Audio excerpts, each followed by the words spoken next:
तो कुंभकर्ण के मारे जाने के बाद रावण की सेना में एक मायूसी तो थी, लेकिन उससे भी ज्यादा गुस्सा था। बिल्कुल। और इसी गुस्से और बदले की आग में रावण ने अपना आखिरी और सबसे खतरनाक हथियार मैदान में उतारा, अपने बेटे इंद्रजीत को। आज हम इसी पर बात करने वाले हैं कि कैसे इंद्रजीत, जिसे मेघनाद भी कहते हैं, उसके आने से युद्ध का पासा लगभग पलट ही गया था। इंद्रजीत को समझना बहुत जरूरी है। वो सिर्फ रावण का बेटा या कोई राजकुमार नहीं था। नहीं, वो अकेला ऐसा योद्धा था जिसने स्वर्ग जाकर इंद्र को हराया था। अच्छा, इसीलिए तो उसका नाम इंद्रजीत पड़ा। अच्छा, उसके पास ब्रह्मास्त्र, नागपाश जैसे दिव्यास्त्र थे जो किसी और के पास नहीं थे। हाँ। तो ये कोई आम लड़ाई नहीं थी। नहीं, बिल्कुल नहीं। यह लंका के सबसे ताकतवर योद्धा और राम की सेना के बीच एक तरह से फाइनल शोडाउन की शुरुआत थी। वाह, मतलब उसका रणभूमि में आना ही अपने आप में एक बहुत बड़ा इवेंट था। मुझे तो सीन की कल्पना करने में भी रोमांच हो रहा है। हाँ। आसमान में उड़ता हुआ रथ, उसकी गर्जना, ये किसी फिल्म के सीन जैसा लगता है ना? बिल्कुल। हमारे स्रोत बताते हैं कि वो बादलों में छिपकर लड़ता था और उसका रथ सांप की तरह तेजी से चलता था। और आते ही उसने जो पहली गर्जना की, वानरो तुम्हारा अंत निकट है, उसने पूरी वानर सेना में खौफ पैदा कर दिया। हाँ, और यही उसकी सबसे बड़ी ताकत दिखती है, मनोवैज्ञानिक युद्ध। मनोवैज्ञानिक युद्ध, अच्छा। उसकी वो गर्जना सिर्फ एक चैलेंज नहीं थी। वो जानता था कि उसकी रेप्यूटेशन ही आधी लड़ाई जीत सकती है। वो अपनी इमेज का इस्तेमाल डर पैदा करने के लिए कर रहा था। ये एक सोची समझी स्ट्रैटेजी थी कि असली हथियार चलाने से पहले दुश्मन का हौसला तोड़ दो। ये एक दिलचस्प बात है। मतलब युद्ध शुरू होने से पहले ही वो आधी लड़ाई अपने दिमाग में जीत चुका था। बिल्कुल। ये सिर्फ ताकत का प्रदर्शन नहीं, बल्कि एक तरह का शॉक एंड ऑड टैक्टिक था, जैसा आजकल की सेनाएं करती हैं। और ये सिर्फ खोखली धमकी नहीं थी। उसने तुरंत अपनी बात को साबित किया और यहीं से उसके दिव्यास्त्रों का खेल शुरू हुआ। पहले तो उसने अग्निबाण चलाए, जिससे पूरी वानर सेना में भगदड़ मच गई। लोग जलने लगे, समुद्र की तरफ भागने लगे।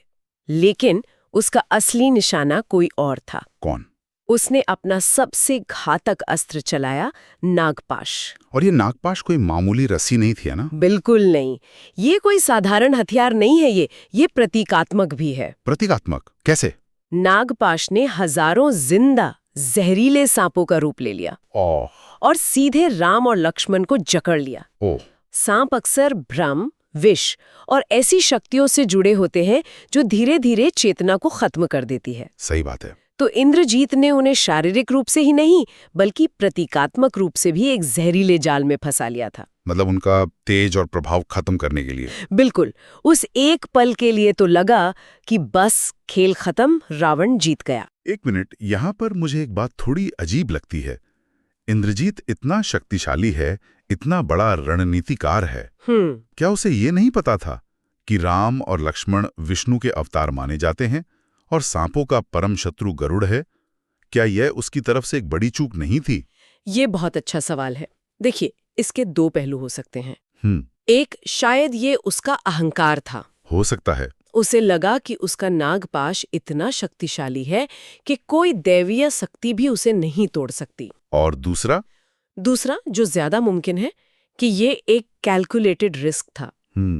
उसे पता था कि गरुड़ को बुलाने में और आने में समय लगेगा। हाँ। और उतने समय में वो वानर सेना को पूरी तरह खत्म कर सकता था।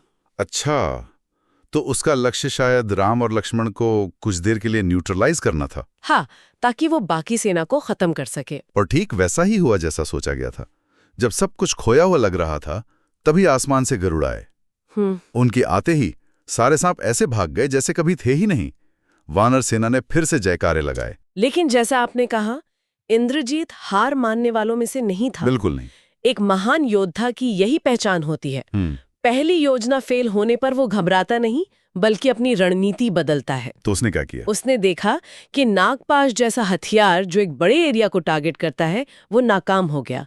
तो अब उसने अपनी स्ट्रैटेजी बदली, मास डिस्ट्रक्शन से सर्जिकल स्ट्राइक पर आ गया। और वो सर्जिकल स्ट्राइक थी शक्ति अस्त्र, एक ऐसा हथियार जो सीधा अपने टारगेट पर लगता है। और उसका निशाना थे लक्ष्मण। वो अस्त्र सीधा लक्ष्मण के सीने में लगा और वो वहीं बेहोश होकर गिर पड़े। और यहीं पर युद्ध, आप देखिए, शारीरिक से ज्यादा भावनात्मक हो जाता है। हाँ। लक्ष्मण का गिरना सिर्फ एक योद्धा का गिरना नहीं था, इंद्रजीत ने राम की आत्मा पर हमला किया था। उसने राम के सबसे कमजोर भावनात्मक बिंदु पर प्रहार किया था। बिल्कुल। ये वाकई दिल दहला देने वाला क्षण है। हम अक्सर राम को एक भगवान, एक मर्यादा पुरुषोत्तम के रूप में देखते हैं जो शांत रहते हैं। सही बात है। लेकिन इस एक पल में स्रोत उन्हें एक टूटे हुए असहाय भाई के रूप में दिखाते हैं। वो विलाप कर रहे थे, हे प्रिय भाई, तेरे बिना मैं जीकर क्या करूंगा? अगर तुझे कुछ हो गया तो मैं भी प्राण त्याग दूंगा। ये उनकी गहरी मानवता को सामने लाता है। बिल्कुल। ये क्षण दिखाता है कि लक्ष्मण उनके लिए सिर्फ एक भाई नहीं थे, वो उनकी सबसे बड़ी ताकत थी। उनके बिना राम अधूरे थे। और इंद्रजीत ये बात जानता था। हाँ, उसने राम को उस लड़ाई में हरा दिया था जो हथियारों से नहीं बल्कि दिल से लड़ी जाती है। और इसी गहरी निराशा और अंधेरे में जब सेना का लीडर ही टूट चुका हो, तब अनुभव काम आता है। सेना के सबसे बुजुर्ग और अनुभवी सदस्य जांबुवान आगे आए। उन्होंने एक समाधान सुझाया जो सुनने में लगभग असंभव था। उन्होंने कहा कि हिमालय में एक द्रोणगिरी पर्वत है जहां संजीवनी बूटी मिलती है। हाँ, वो बूटी जो मरे हुए को भी जिंदा कर सकती है। जांबवान का ये सुझाव केवल एक उपाय नहीं था, ये उम्मीद को जिंदा रखने की एक कोशिश थी। सही। उन्होंने तुरंत सिचुएशन को समझा और ये फैसला किया कि इस संकट से निकलने के लिए हमें कोई साधारण सैनिक नहीं चाहिए, बल्कि कोई ऐसा चाहिए जिसके पास असीम शक्ति और हवा की रफ्तार हो। और सबकी नजरें सिर्फ एक ही व्यक्ति पर जाकर टिकी, हनुमान। और हनुमान ने एक पल भी नहीं सोचा।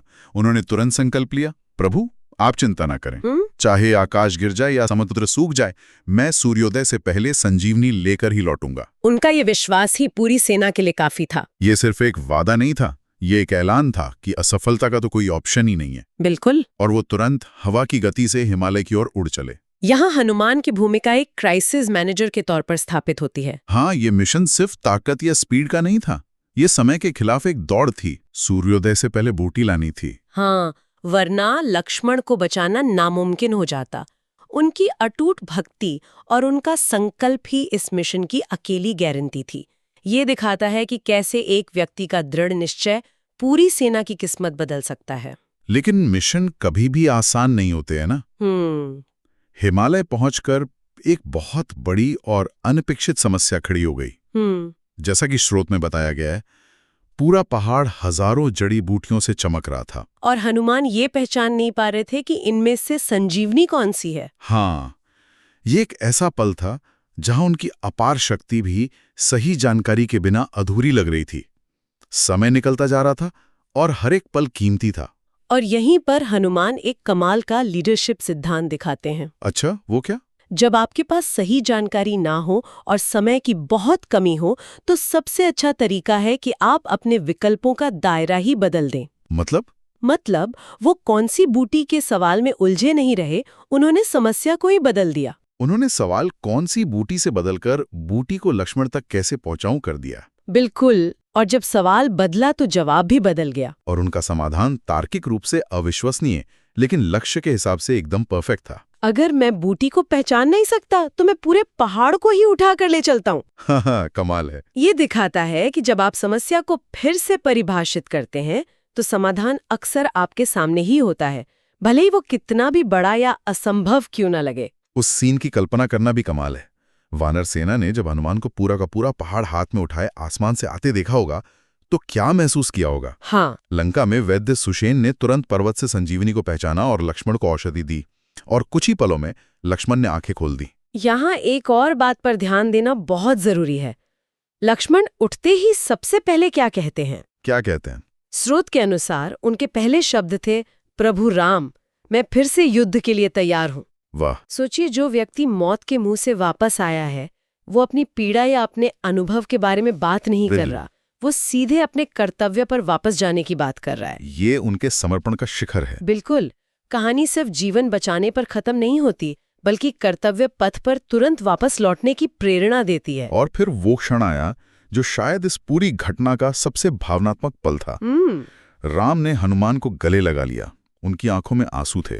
उन्होंने कहा, हनुमान, आज तुमने मेरे भाई को नहीं मुझे जीवन दान दिया है, मैं तुम्हारा ऋणी हूं। ये एक राजा का अपने सैनिक को दिया गया धन्यवाद नहीं था। नहीं, ये एक भाई का अपने बचाने वाले के प्रति एक ऐसा आभार था जिसे शब्दों में बयां नहीं किया जा सकता। बिल्कुल, ये क्षण सिर्फ एक धन्यवाद नहीं है, ये एक वरदान है। ये राम और हनुमान के रिश्ते की गहराई को हमेशा के लिए सील कर देता है। हाँ, राम जो स्वयं ईश्वर हैं, यहाँ एक आम इंसान की तरह अपनी भावनाएं दिखा रहे हैं, जो इस रिश्ते को और भी सच्चा और गहरा बनाता है। ये भक्ति और सेवा के उस सबसे ऊंचे स्तर को मान्यता देता है, जहाँ एक भक्त अपने भगवान के लिए असंभव को भी संभव बना देता है।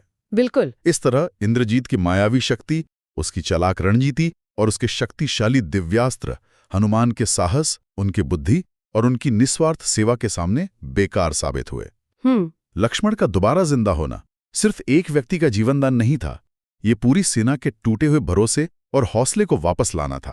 और ये घटना एक बड़ा सवाल खड़ा करती है, असली शक्ति किसमें है? नागपाश और शक्ति अस्त्र जैसे विनाश करने वाले दिव्यास्त्रों में, या किसी की जान बचाने वाले अटूट संकल्प और भक्ति में? ये कहानी हमें ये सोचने पे मजबूर करती है कि किसी भी संकट में सबसे बड़ा और असरदार हथियार क्या होता है, तबाही मचाने की क्षमता या कुछ बचाने और बनाने का संकल्प। सही बात है। इस पूरी चर्चा के बाद हम एक विचार के साथ छोड़ जाते हैं। अगर हनुमान उस पहाड़ पर जड़ी बूटी को पहचानने की दुविधा में ही फंसे रहते और पूरा पर्वत उठाने का वो साहसिक लीक से हटकर फैसला ना लेते, तो रामायण की कहानी और इस युद्ध का भविष्य क्या होता?